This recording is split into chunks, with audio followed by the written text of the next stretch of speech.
ঠেলার নাম বাবাজি। চারিদিক থেকে ঠেলা খেয়ে অবশেষে বাবাজি বাবাজি করছে ভারতীয়রা। কঠিন চাপে পড়ে অবশেষে হাই কমিশনে হামলাকারীদের ধরতে শুরু করেছে। এছাড়া বাংলাদেশের পররাষ্ট্র মন্ত্রণালয়ে এসে হাত জোড় করে ক্ষমা চেয়ে গিয়েছে, জানিয়েছে একটা ভুলে সম্পর্ক ছিন্ন করে দিবেন না। বাংলাদেশ সরকারের কি এমন কাজে অবশেষে ভারত মাথা নিচু করতে বাধ্য হল? পররাষ্ট্র মন্ত্রণালয়ে এসে কি বলল ভারতীয় কমিশনার? চলুন সর্বশেষ আপডেট জেনে নেওয়া যাক ভিডিওটিতে।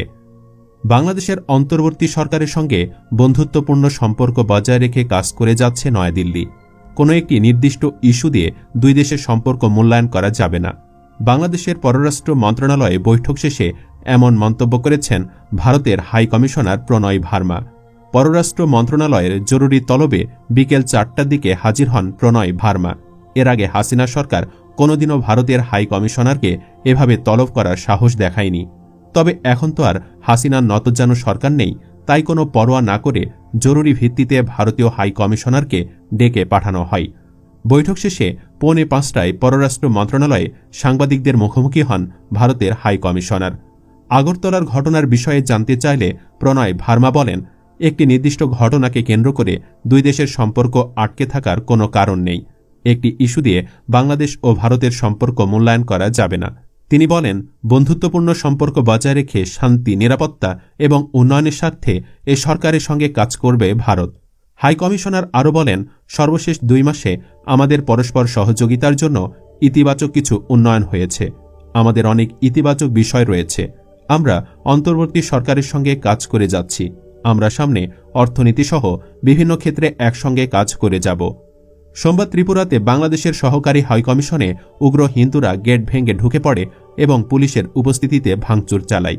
অফিসিয়ালি এর প্রতিবাদ জানানোর জন্য পররাষ্ট্র মন্ত্রণালয়ে রাষ্ট্রদূতকে তলব করা হয়েছে বলে জানা গেছে। সোমবার দুপুরে ভারতের আগরতলায় বাংলাদেশের সহকারী হাইকমিশনে হামলার ঘটনা ঘটে। এ সময় বাংলাদেশের জাতীয় পতাকা ছিঁড়ে ফেলা হয়। হিন্দু সংঘর্ষ সমিতি নামে একটি সংগঠনের সমর্থকরা এই হামলা চালান বলে জানা গেছে। এ ঘটনায় দুঃখ প্রকাশ করে ক্ষমাও চেয়েছে ভারতের পররাষ্ট্র মন্ত্রণালয়। এরই মধ্যে কয়েকজনকে গ্রেফতার ও 3 পুলিশকে ছাঁটাইয়ের ঘটনা ঘটেছে। এর আগে ভারত কখনো এভাবে বাংলাদেশকে পাত্তা দিত না, কারণ হাসিনা তাদের পা চাটত। এখন সরকার ও জনগণের চাপে পড়ে হাত জোড় করে ক্ষমা চাইতেও বাধ্য হচ্ছে। এর আগে এ হামলার ঘটনায় এক বিজ্ঞপ্তিতে তীব্র প্রতিক্রিয়া জানায় বাংলাদেশ। এতে বলা হয়, আগরতলার হিন্দু সংঘর্ষ সমিতির বিক্ষোভকারীদের দ্বারা বাংলাদেশের সহকারী হাই কমিশনের প্রাঙ্গণে হিংসাত্মক বিক্ষোভ ও আক্রমণের কারণে বাংলাদেশ সরকার গভীরভাবে ক্ষুব্ধ। পররাষ্ট্র মন্ত্রণালয়ের বিবৃতিতে বলা হয়, ভোরে আগরতলার হিন্দু সংগ্রাম সমিতির বিক্ষোভকারীদের একটি বৃহৎ দলের হিংসাত্মক বিক্ষোভ ও আক্রমণের জন্য বাংলাদেশ সরকার গভীরভাবে ক্ষুব্ধ। বিবৃতিতে বলা হয়, প্রাপ্ত অ্যাকাউন্টগুলি চূড়ান্তভাবে প্রমাণ করে যে বিক্ষোভকারীদের পূর্ব পরিকল্পিত উপায়ে বাংলাদেশ সহকারী হাই কমিশনের প্রধান ফটক ভেঙে প্রাঙ্গণে আগ্রাসনের অনুমতি দেওয়া হয়েছিল। এ প্রক্রিয়ায় স্থানীয় আইন প্রয়োগকারী সংস্থার সদস্যদের উপস্থিতিতে তারা পতাকার খুঁটি ভাঙচুর করে, বাংলাদেশের জাতীয় পতাকা অবমাননা করে এবং সহকারী হাই কমিশনের অভ্যন্তরের সম্পত্তিও ক্ষতিগ্রস্ত করে। পরিতাপের বিষয়, প্রাঙ্গণ রক্ষার দায়িত্বে থাকা স্থানীয় পুলিশ সদস্যরা শুরু থেকেই পরিস্থিতি নিয়ন্ত্রণে সক্রিয় ছিল না। বাংলাদেশের পররাষ্ট্র মন্ত্রণালয় বিবৃতিতে আরও জানায়, বাংলাদেশ সরকার আরও আন্ডারলাইন করতে চায় যে বাংলাদেশের একটি কূটনৈতিক মিশনের উপর এই জঘন্য হামলা এবং বাংলাদেশের জাতীয় পতাকার অপবিত্রতা একটি প্যাটার্নে এসেছে। গত 28 নভেম্বর কলকাতায় একই ধরনের হিংসাত্মক বিক্ষোভ হয়েছে। আগরতলায় এ বিশেষ কাজটি ভিয়েনা কনভেনশনের কূটনৈতিক সম্পর্ক 1961 কূটনৈতিক মিশনের অলঙ্ঘনযোগ্যতা লঙ্ঘন করেছে। বিবৃতিতে বলা হয়, যেহেতু কূটনৈতিক মিশনগুলোকে যে কোনো ধরনের অনুপ্রবেশ বা ক্ষতি থেকে রক্ষা করা আয়োজক সরকারের দায়িত্ব, তাই বাংলাদেশ সরকার ভারত সরকারকে এই ঘটনাটি মোকাবেলা করার জন্য অবিলম্বে ব্যবস্থা নেওয়ার এবং ঘটনার পুঙ্খানুপুঙ্খ তদন্ত করার আহ্বান জানায়। এরপর বাংলাদেশ সরকারের অনেক উপদেষ্টারাও নানান বক্তব্য দিচ্ছেন। সর্বশেষ নৌপরিবহন এবং শ্রম ও কর্মসংস্থান উপদেষ্টা ব্রিগেডিয়ার জেনারেল অবসরপ্রাপ্ত ড এম সাকত হোসেন বলেছেন, প্রতিবেশী দেশের সাথে আমরা শান্তিতে থাকতে চাই, কিন্তু তারা যদি আমাদের সাথে পায়ে পড়ে ঝগড়া করতে চায় তাহলে বাংলাদেশি কেউ আর ভারতমুখী হবে না। চাঁদপুর আধুনিক নদীবন্দর নির্মাণ কাজ পরিদর্শন শেষে লঞ্চঘাটে সাংবাদিকদের প্রশ্নের জবাবে তিনি কথা বলেন। উপদেষ্টা বলেন, ভারত আমাদের সাথে ক্ষুব্ধ প্রতিক্রিয়া দেখিয়েছে। এর ফলে ভারতীয় হাই কমিশনারকে তলব করা হয়েছে। ভারতের সঙ্গে আমাদের কোনো খারাপ সম্পর্ক ছিল না। আমাদের দেশে অন্য ধর্মাবলম্বী যারা আছেন তারা আমাদের দেশের নাগরিক। তাদের নিরাপত্তার বিষয় আমরা দেখব এবং সরকারের কাজই হল এটি।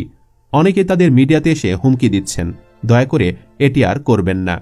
এ সময় তিনি সাংবাদিকদের বলেন, ভারতের কিছু মিডিয়া ও পলিটিক্যাল পার্টি ভোট পাওয়ার জন্য সাম্প্রদায়িক অস্থিরতা সৃষ্টির চেষ্টা করছে। তিনি বলেন, ভারত বাংলাদেশে সাম্প্রদায়িক অস্থিরতা সৃষ্টির চেষ্টা করলে তারাও ভালো থাকতে পারবে না। বাংলাদেশের 18 কোটি মানুষ চুপ করে বসে থাকবে না। বাংলাদেশ যদি অস্থিতিশীল হয় তাহলে ওনারাও ভালো থাকতে পারবেন বলে মনে হয় না। ভারতের সঙ্গে বাংলাদেশের যে সম্পর্ক সেটা ভারত সরকার সমতার ভিত্তিতে এগিয়ে নিয়ে যাবে বলে আমরা মনে করি। অপরদিকে বাংলাদেশের পতিত স্বৈরাচার শেখ হাসিনাকে সঙ্গে নিয়ে বাংলাদেশের বিরুদ্ধে ষড়যন্ত্রে মেতে উঠেছে ভারত। তাদের এ ষড়যন্ত্র কোনোদিনও সফল হতে দেব না। ভারতের এ ষড়যন্ত্রকে আমরা বাংলাদেশের বিরুদ্ধে যুদ্ধের শামিল বলে মনে করি। আমরা প্রয়োজনে 5 আগস্টের মতো আবারও রক্ত দেব, যুদ্ধ করব, তবু কারো কাছে মাথা নত করব না বলে জানিয়েছে বিএনপি। বৈষম্য বিরোধী ছাত্র আন্দোলনের কেন্দ্রীয় সহ সমন্বয়ক খান তালাত মাহমুদ বলেন, বিগত দিনগুলো ভারত কুক্ষিগত করে রেখেছিল বাংলাদেশকে। আমাদের দেশ নিয়ে ভারত ষড়যন্ত্র করছে। বাংলাদেশে কি হবে তা ঠিক করবে ঢাকা, চট্টগ্রাম। ভারতের সঙ্গে সম্পর্ক হবে দেওয়া নেওয়ার। বাংলাদেশের বিষয়ে সিদ্ধান্ত নেওয়ার ভারত কেউ না। বাংলাদেশে সবাই মিলেমিশে বসবাস করছে। এ সময় তারা হিন্দু মুসলিম ভাই ভাই, বাংলাদেশ ভয় নাই স্লোগান দিতে থাকে। এতে বক্তারা বলেন, জুলাই আগস্টের অভ্যুত্থানকে নস্যাৎ করতে ষড়যন্ত্র হচ্ছে। ভারতীয় দালাল কিছু সংগঠন উস্কানি দিয়ে দাঙ্গা লাগানোর চেষ্টা করছে। ছাত্র জনতা এ ষড়যন্ত্র রুখে দেবে।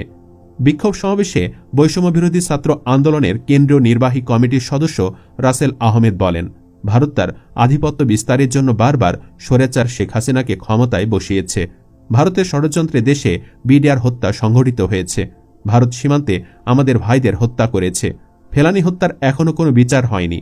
দেশের এই যখন পরিস্থিতি, তখন স্বাধীনতা ও সার্বভৌমত্ব রক্ষায় নতুন অফিসারদের প্রস্তুত থাকাসহ নানা নির্দেশনা দিয়েছেন সেনাপ্রধান জেনারেল ওয়াকারুজ্জামান।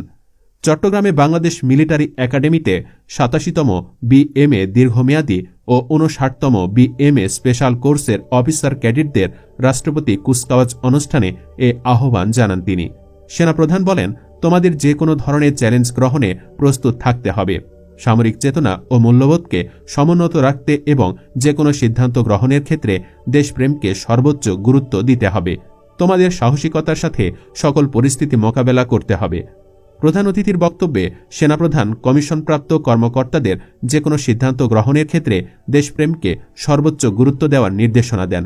প্রত্যেক সেনা সদস্যদের সাহসিকতার সঙ্গে সব পরিস্থিতি মোকাবেলা ও মাতৃভূমির স্বাধীনতা রক্ষায় প্রথম এবং প্রধান কাজ বলে উল্লেখ করেন তিনি।